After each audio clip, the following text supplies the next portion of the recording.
¿A qué le tenemos miedo? ¿Al oscuro o no? ¿Sí o no? ¿Tai? ¿A qué le tenés miedo?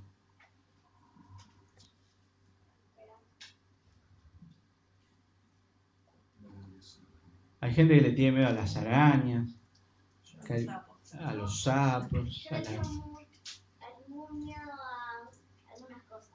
Claro, todos tenemos miedos, ¿eh? A la oscuridad. A la oscuridad. A la oscuridad no. No, a la oscuridad no. Bueno, pero a otras cosas sí, todos tenemos miedo. Algunos miedos son más fácilmente gobernables, otros no tanto. Hace un tiempito Carlos nos hablaba acerca del miedo también, acerca del temor. Y él nos recordaba que para nosotros los seres humanos es tan importante aquello a lo cual le tememos que hasta le hemos puesto nombres, las famosas fobias, ¿no? Está el que le tiene miedo a salir afuera, eso es agorafobia. El que le tiene miedo a estar encerrado, ¿sí? En un lugar chiquito, la claustrofobia. El que le tiene miedo a las alturas, se llama vértigo eso, ¿sí, no? Bueno, y así, con un montón de miedo. Vamos a hablar un poquito de a qué deberíamos nosotros tenerle, no miedo, sino temor. Y vamos a hablar hoy, vamos a ver a un grupo de personas a los que les pasó algo y eso que les pasó les dio mucho miedo. Pero después de lo que les pasó, entendieron que aquello a lo que le tuvieron miedo al principio no era para tanto. Entendieron algo que los hizo temer distinto. ¿Les parece? Suena como... ¿De qué hablará este? ¿Qué pasaje va a leer? Vamos a leer el Evangelio de Marcos en el capítulo 4 y el verso 35. Vamos a hablar de unos hombres que atravesaron una situación que generó en ellos mucho temor y que después de atravesar esa situación sus vidas fueron cambiadas, siguieron siendo cambiadas. En realidad habían algo que había empezado a cambiar en sus vidas y aún seguía. Capítulo 4, versículo 35.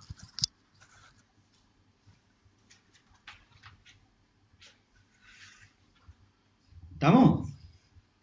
¿Encontraron? ¿Leo? Dice, aquel día, cuando llegó la noche, les dijo, pasemos al otro lado. Para situarnos, ¿quién les dijo a quién? ¿Quién habla? Jesús. ¿Y a quién les dice eso? A sus discípulos. Porque yo arranco de ahí, por ahí.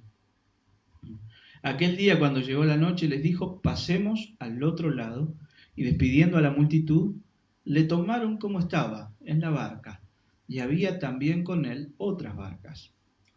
Pero se levantó una gran tempestad de viento, y echaba las olas en la barca de tal manera que ya se anegaba. Y él estaba en la popa, durmiendo sobre un cabezal. Y le despertaron y le dijeron, Maestro, ¿no tienes cuidado, que perecemos? Y levantándose, reprendió al viento y dijo al mar, Calla, enmudece. Y cesó el viento y se hizo grande bonanza. Y les dijo, ¿por qué estáis así amedrentados? ¿Cómo no tenéis fe? Entonces temieron con gran temor y se decían el uno al otro, ¿quién es este que aún el viento y el mar le obedecen? Amén. La conocían esta historia, ¿no es cierto? Muy bien. Para mí siempre es importante, para mí no, aprendí. O sea, no es una cosa que yo piense, es así.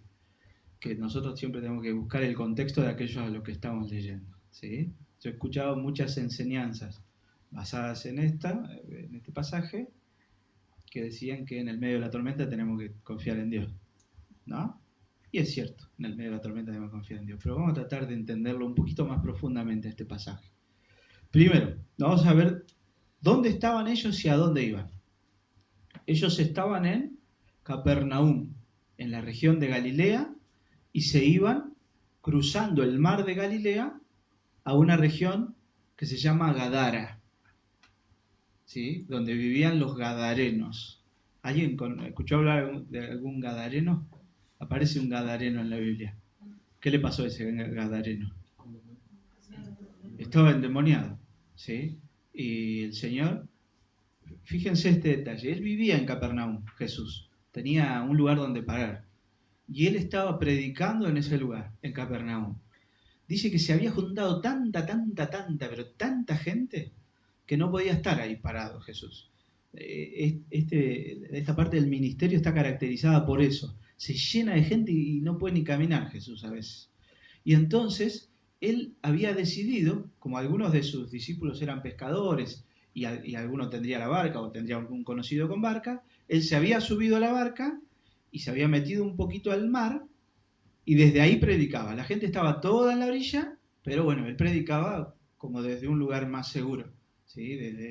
Sin que nadie lo tocara todo el tiempo. Él estaba ahí, en ese lugar. El mar donde ellos estaban se llama Mar de Galilea, y si ustedes se fijan después en sus Biblias, la mayoría tiene un mapita, es un lago en realidad, es un mar interior, se llama, es un mar, pero es un mar interior, no es como los océanos, es un que tiene formita de círculo, como un círculo medio alargadito tiene. Bueno, Capernaum está del lado del oeste, en la orilla oeste de ese lago, noroeste, arriba y a la izquierda, como quien dice, y al oeste. Ahí está Capernaum. Y ahí había estado predicando el Señor. Había estado predicando, había estado sanando a los enfermos. Y lo último que él había hecho, había enseñado al pueblo en parábolas. Les había contado, por ejemplo, la parábola sobre la cual oramos recién, que es la parábola del sembrador. Esa es una de las que les contó. Estuvo hablando del reino como una semilla de mostaza. Estuvo enseñando muchas cosas importantes. Llega el final del día, dice, aquel día cuando llegó la noche, y Jesús estaba cansado. Porque Jesús se cansaba. Jesús era un hombre como nosotros, digamos. Como nosotros, pero distinto, ¿no? Pero él era hombre. Y que él fuera hombre, que él sea hombre hoy en día, significa que él se cansaba, tenía sueño, si le pisaban los pies le dolían, digamos. ¿Por qué él evitaba por ahí estar rodeado de la multitud? Porque le generaba esa incomodidad. Y él estaba realmente muy cansado, muy, muy cansado. A pesar de eso les dice, vamos para el otro lado, a esa región de Gadara. Tenían que cruzar todo ese mar de Galilea durante la noche en ese barquito. ¿Sí? Y ahí arrancan el camino. Lo que facilita la cosa es que muchos de los discípulos, por lo menos 4, eran marinos, digamos. Sabían manejar un barquito, etc. No era un barco muy grande, un bote donde entraban, ¿cuántas personas tienen que entrar por lo menos? 12 más Jesús, 13. ¿Sí? Y alguno más que fuera. Pero no es un crucero, es un barquito de madera con velas, etc. Y él va a cruzar hacia esa otra región, la región de Gadara. Dice la palabra ahí en el versículo 36 que despidiendo a la multitud le tomaron como estaba en la barca. ¿Qué significa eso? Cuando uno va a hacer un viaje, cuando ustedes quieren venir para acá, ¿qué hacen? Preparan ciertas cosas. No, Jesús no preparó nada. Vamos, dijo. Pero no, vamos. Así como estamos, en la barca. Vamos. ¿Sí? Él había estado todo el día predicando, sanando enfermos, había estado compartiendo el mensaje del reino de Dios. Llega la noche, despide a la gente y dice, vamos a Gadara. Y así nomás, como estaban, ponen las velas rumbo al este y emprenden el camino. En el medio de ese camino, ¿qué viene? Una gran tormenta, dice la Biblia. ¿Sí? Una tormenta que son bastante comunes en ese mar. El mar de Galilea, por ser un mar interior, es un mar bastante tranquilo, pero tiene una particularidad, que en muchos lados las costas están como elevadas, como que está en un pozo ese mar. Entonces, cuando baja el viento, ahí y el choque de temperaturas, yo leí todo un artículo sobre eso, pero entrar en detalle. Pero digamos que cuando hay tormentas, son bravas las tormentas, y son así repentinas. No parece que fuera a haber una tormenta como la del miércoles, jueves, Sí, parecía que iba a haber tormenta, porque estaba pesado el otro día. Pero acá no, se arma la tormenta enseguida. Y cuando ellos van navegando y se desata la tormenta, ¿qué estaba haciendo Jesús? Durmiendo. Y estaba durmiendo porque estaba cansado. Estaba realmente cansado.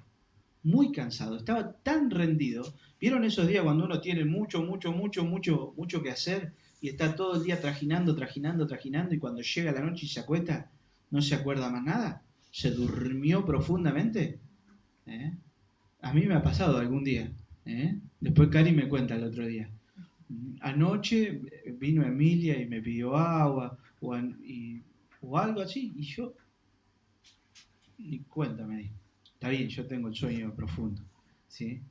Pero el Señor, que era una persona que solía orar en las noches, muchas veces nos cuenta la Biblia que pasaba noches enteras orando, estaba tan, pero tan cansado que se durmió profundamente. Pero evidentemente la tormenta que se había desatado era una tormenta de proporciones.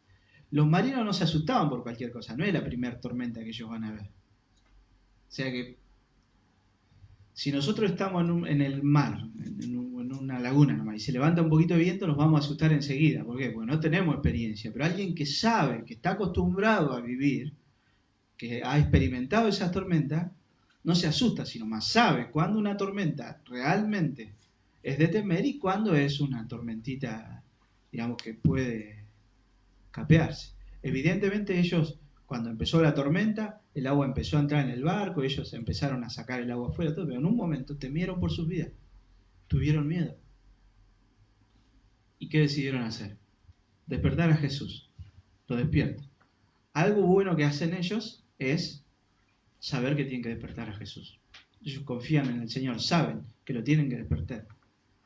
Algo malo que hacen ellos es cómo lo despiertan. Fíjense las palabras que le usan. Dice, maestro, ¿no te importa que perecemos? ¿Cómo dice? ¿No tienes cuidado que perecemos? Así lo traduce la versión de la Biblia. Pero nosotros entendemos que ahí el tonito es, vos, despertate que nos vamos a morir, ¿no te importa vos que nos vamos a morir?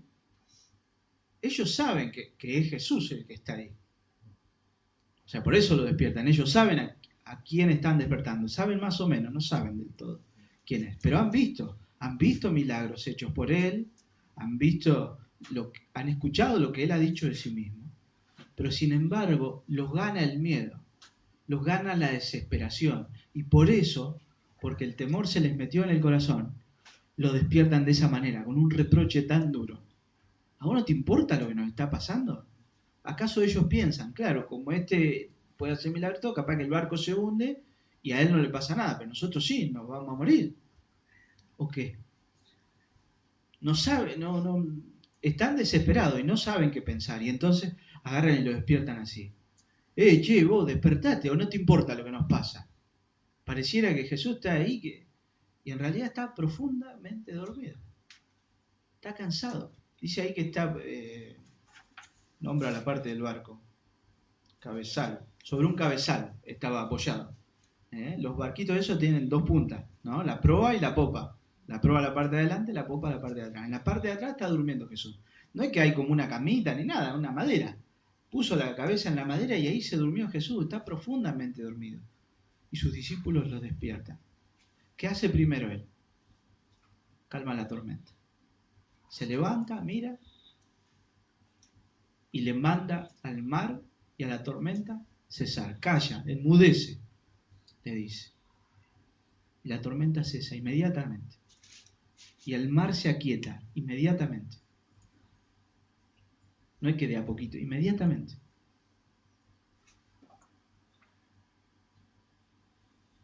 Y ahí se vuelve, mira a sus discípulos y les dice, ¿por qué están tan amedrentados? ¿Por qué los dejaron ustedes que el miedo los domine? ¿Por qué se dejaron gobernar? ¿Por qué se desesperaron así? Tan poca fe tienen. Y el pasaje termina con los discípulos. Ahora, preguntándose, ¿quién es este? que hasta el viento y el mar le obedecen. Y el pasaje se trata de esa pregunta. El pasaje se trata de la tormenta, pero se trata de quién es ese que puede calmar la tormenta así, de esa forma. Ellos han estado con Cristo, pero aún no alcanzan a entender quién es verdaderamente Cristo. No lo van a entender hasta mucho después. Yo creo que los discípulos, incluso Pedro, no van a entender quién es Cristo hasta el momento en el que el Espíritu Santo viene sobre ellos en Pentecostés. Hasta ese momento, ellos no saben quién es verdaderamente Cristo. No alcanzan a entender. No es que después nosotros entendamos plenamente quién es Cristo. Pero la pregunta es esa, ¿quién es este? Que hasta el viento y el mar le obedecen. Miren el texto un ratito. Y fíjense que hay una palabra que se repite 3 veces.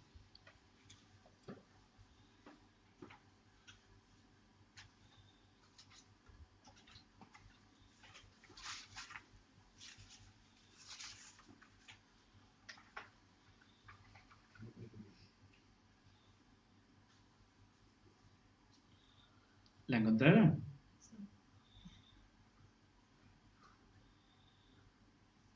Reina Valera estamos usando.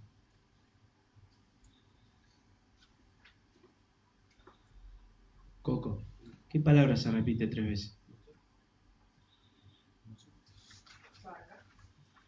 ¿Barca?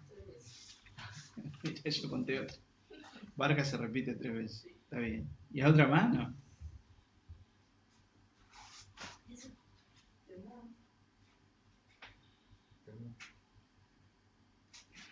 Gran.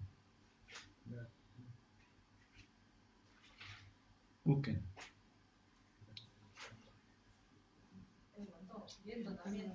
Sí. Ahí sí, sí. Claro, yo quería que encuentren gran. Las otras no. Las otras que se repiten no quería que las encontraran.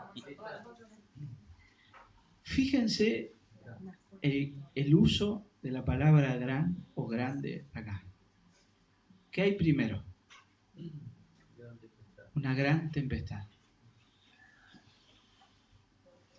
El Señor reprende la tormenta, reprende los vientos y viene una grande bonanza. Uno esperaría, porque ellos estaban asustados por la tormenta. ¿A qué le tenían miedo? Eso, nos vamos a morir acá. Acá se nos hunde el barco y nos morimos todos ahogados. Y Jesús duerme como Jonás. No vamos a entrar en esa comparación, pero ¿vieron cómo Jonás estaba acostado en el medio de la tormenta? Jesús está durmiendo. Y lo despiertan. Che, Jesús, hace algo. Y él hace algo. Le dice al viento, listo. Y el viento, listo, ya está, ya pasó el miedo. Ya pasó, ya está. ¿Y ahora cómo están los discípulos? Retranquilito. Grande temor. Un gran temor. ¿Por qué?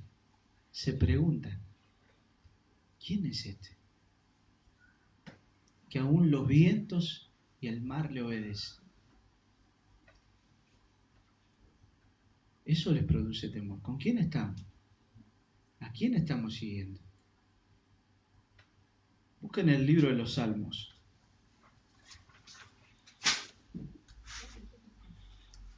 Salmo 89, versos 8 y 9.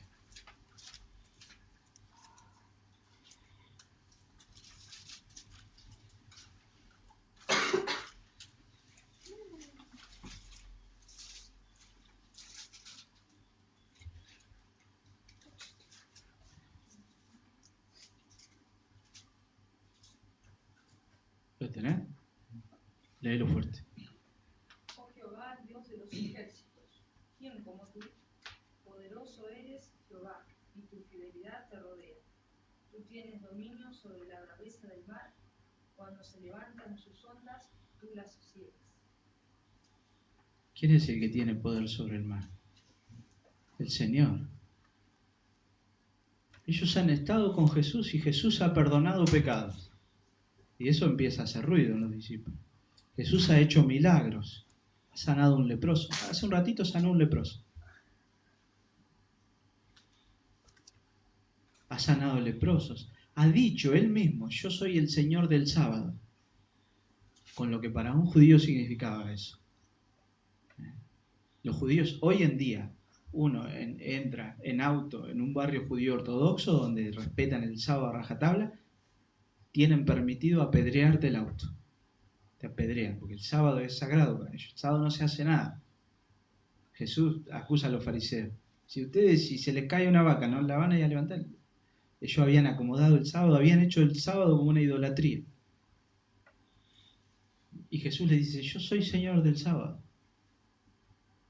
¿Acaso los discípulos recordaron este pasaje?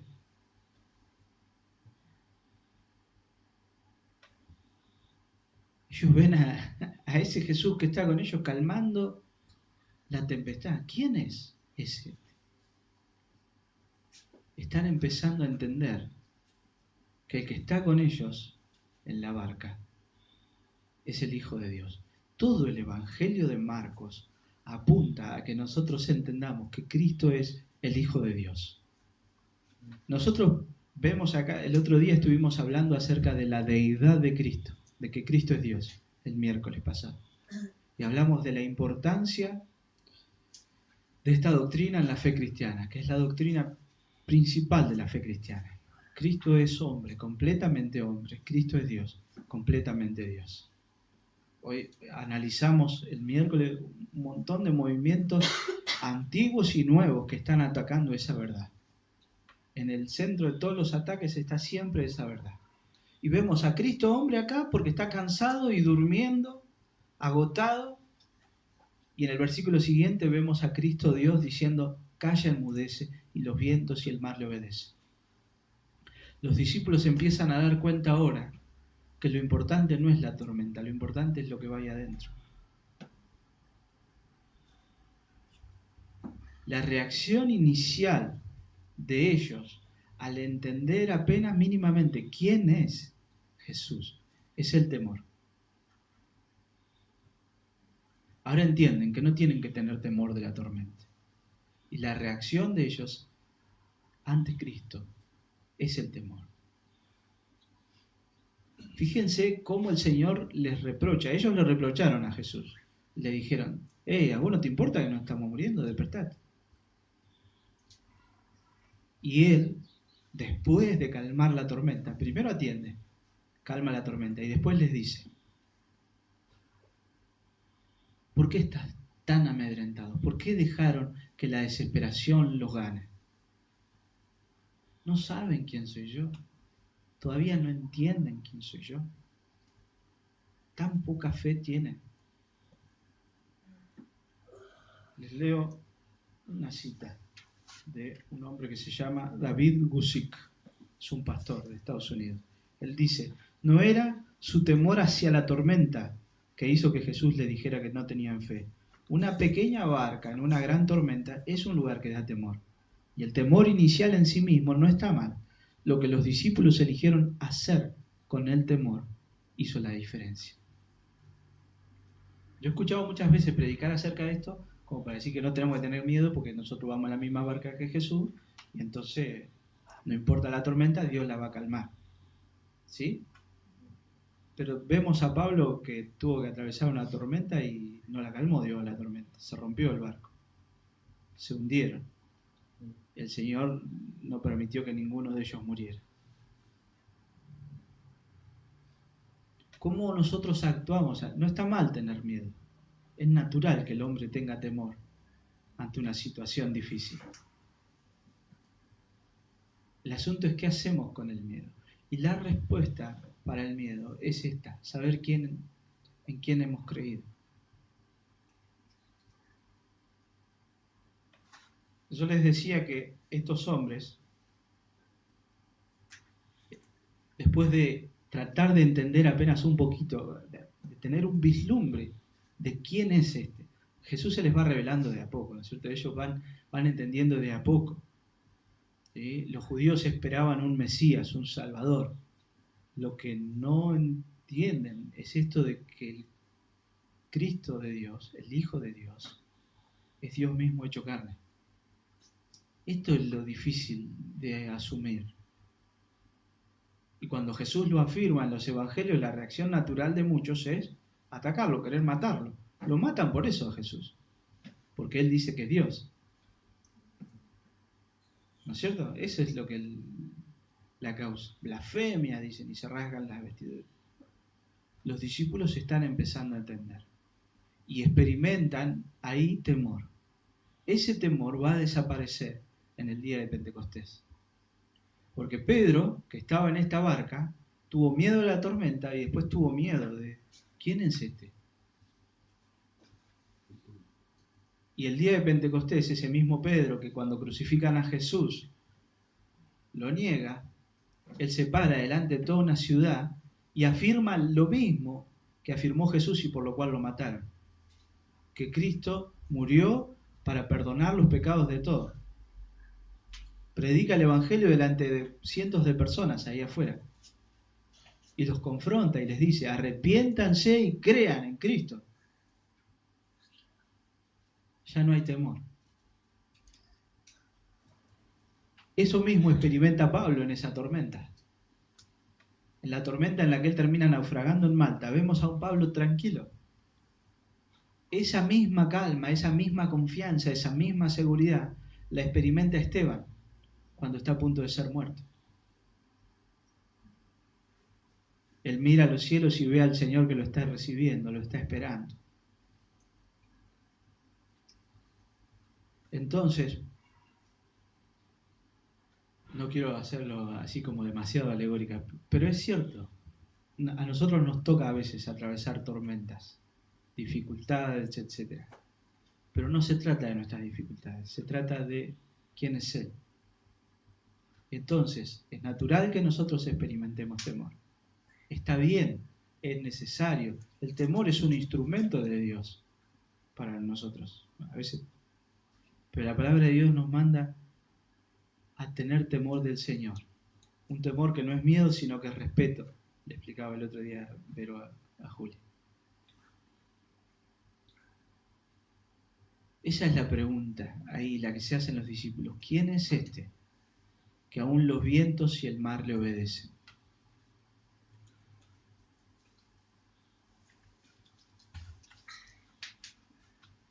Para nosotros también, entender quién es Cristo, mirar a Cristo, es la respuesta, en la tormenta o en la calma. Siempre nosotros tenemos que mirar a Cristo y tratar de recordar y aprender y entender todos los días quién es Él. Yo no creo en esto de que uno abre la Biblia y Dios mágicamente te señala un pasaje, ni nada de eso. Por ahí tiene que ver con necesidades de una congregación. Pero nosotros, en este último tiempo, estamos estudiando mucho acerca de la persona de Cristo. Y Dios nos está llevando mucho a entender quién es Cristo. Estamos viendo el libro de Colosenses. Carlos decidió empezar a estudiar el libro de Colosenses pensando en la última mitad, que habla de las relaciones. Pero después el Señor lo llevó a entender que para entender las relaciones humanas primero hay que entender la primera parte del libro, que habla de Cristo y quién es Cristo. Nosotros estamos viendo en nuestra ciudad, en nuestro país, muchos movimientos, muchos grupitos que surgen, que atacan esta doctrina, que atacan a Cristo, por decirlo de algún modo. Cristo es soberano, no hay forma. Pero que tratan de menoscabar esta verdad. Este episodio que ellos viven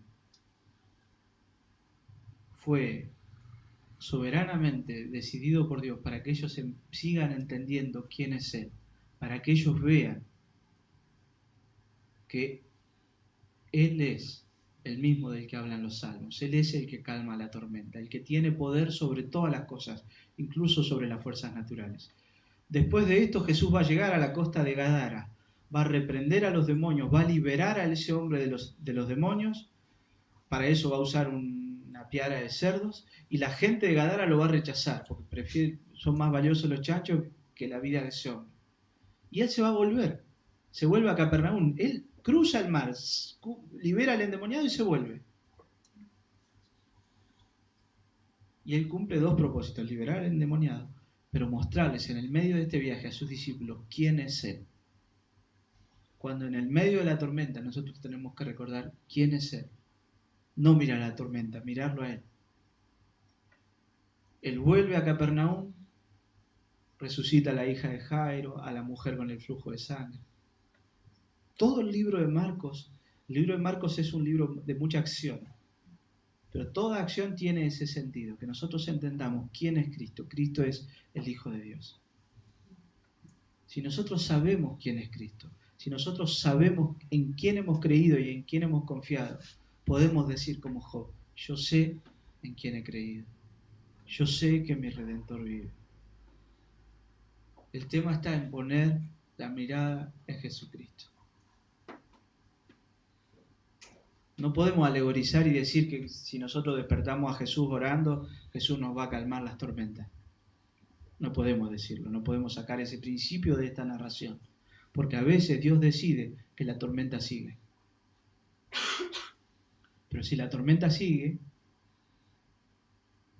tenemos que recordar varias cosas, que si Él quiere la para, si la tormenta sigue es porque Él ha decidido que nosotros atravesemos esa tormenta, y eso va a ser bendición para nosotros, porque Dios es bueno, y todo, hasta lo malo, redunda en el bien de sus hijos.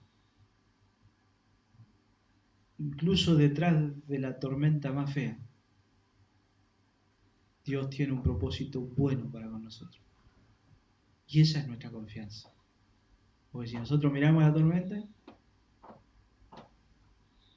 ¿vamos a tener miedo? ¿Está mal tener miedo? No, no está mal. Lo que no tenemos que hacer es desesperar. Que el Señor no nos diga, como les dijo a sus discípulos, ¿por qué es tan descontrolada? Que nos va a pasar alguna vez, obviamente. Matthew Henry dice, la fe y el temor cumplen turnos mientras estemos en este mundo. Los cristianos a veces tenemos esto de, a veces estamos muy confiados, tenemos una fe, y a veces el temor quiere invadirnos. Y todas estas tormentas nos ayudan a desarrollar la fe y a ir dejando de lado el temor e ir confiando cada vez más en el Señor. Sigue la cita, pero dentro de poco el temor será vencido y la fe se perderá en la vista. Ninguno de los dos va a seguir. Ni el temor, porque estaremos seguros en las manos de nuestro Señor, ni la fe, porque le veremos cara a cara. Pero hoy, aunque todavía no estemos en esa situación, nosotros sí podemos contestar esa pregunta que los discípulos hicieron. ¿Quién es este que aún el mar y el viento le obedece? Es nuestro Dios que se hizo carne para habitar con nosotros. Es nuestro Dios que se entregó en la cruz para limpiar nuestro pecado. Es nuestro Dios que nos sostiene, que nos lleva, que nos guía, como dice el Salmo 23. Es nuestro Dios y ahí está nuestra confianza. No en nosotros, no en nuestra fuerza, no en nuestros pensamientos, no en lo que a nosotros nos parece que Dios debería hacer, sino en el hecho de saber que Dios hace todo bien. Amén. ¿Oramos? Padre, te damos gracias en el nombre de Jesús. Te damos gracias por esta palabra. Te pedimos, Señor, que nos ayudes cada día a confiar más en vos, a recordar quién sos vos, a recordar que sos el Dios soberano que obra para nuestro bien, siempre. Para recordar, Señor, que tu voluntad es santa y perfecta y agradable y buena. Para recordar, Señor, que siempre vos estás pendiente de nosotros, que vos nos sostenés y nos guiás en el medio de la tormenta y también en la calma. Para recordar que vos sos el que calma las tempestades, el que cambia los corazones, el que transforma las vidas, el que hace en nosotros lo imposible, hacernos amarte, buscarte y ser tus hijos. Te damos gracias, Padre, en el nombre de Jesús. Amén. Ya.